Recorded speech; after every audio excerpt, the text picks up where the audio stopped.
Kailangan po ba talaga na i-plancha 'pag gumamit ng cysteine treatment at home? Hindi po ba siya e-effect 'pag hindi pinlantsa? Tama po kayo, Madam Damin.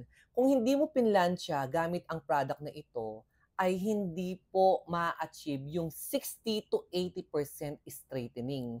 Pero, ipapaliwanag ko pong mabuti para po nang sa gano'n maintindihan niyo po mga madamdamin kapag gumamit po kayo ng cysteine straightening. Si cysteine straightening po kasi ay ang mga gumagamit nito is pawang mga professional po na mga hairdresser. So, hindi po talaga ina-advise na gawin nyo lang at home kung hindi nyo po alam yung mga technique sa paggamit ng product na ito. Kasi kapag may bumili ng product na ito tapos hindi man umepek. So, ang sinisisi yung product. Mali po kayo doon mga madamdamin. Kasi nga po, skills at talent po ang pinag-uusapan when it comes sa effect po ng product na ito. Kailangan po talaga is masinsinan, madibdiban niya itang pagpaplansya para ma-achieve po yung 60 to 80% na straightening.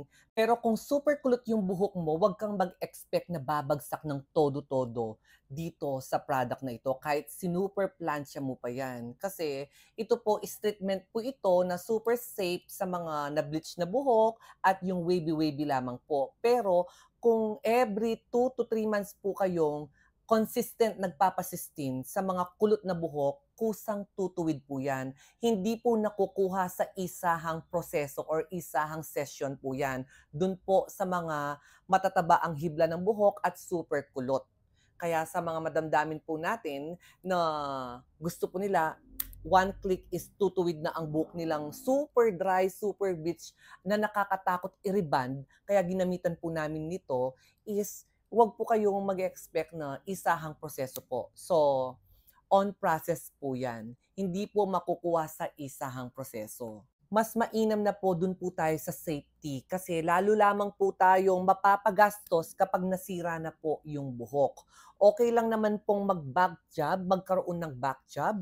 When it comes sa pagre-reband, wag lamang pong magiging rubberize yung buhok mo. Dahil kapag nag-rubberize na po yan sa reband plus color, lalo lamang pong lalala ang buhok nyo, lalo ka lamang pong mapapagastos dahil kapag rubberize na po yan, gupit na lamang po ang tanging solusyon dyan at pahabain mo na lamang po. Kaya sa mga madamdamin po na bumibili ng cysteine straightening, make it sure na marunong po kayo, meron po kayong background na gumamit ng pagpaplansya, pag-apply, at the same time, may mga technique po talaga dito. At sinasamahan din po namin ito ng 4-in-1 treatment or any kind of product na Brazilian. Basta kung ano po yung hiyang nyo po. Kasi kami pong mga hairdresser, per hiyangan din po yung mga ginagamit po namin product sa mga client po namin.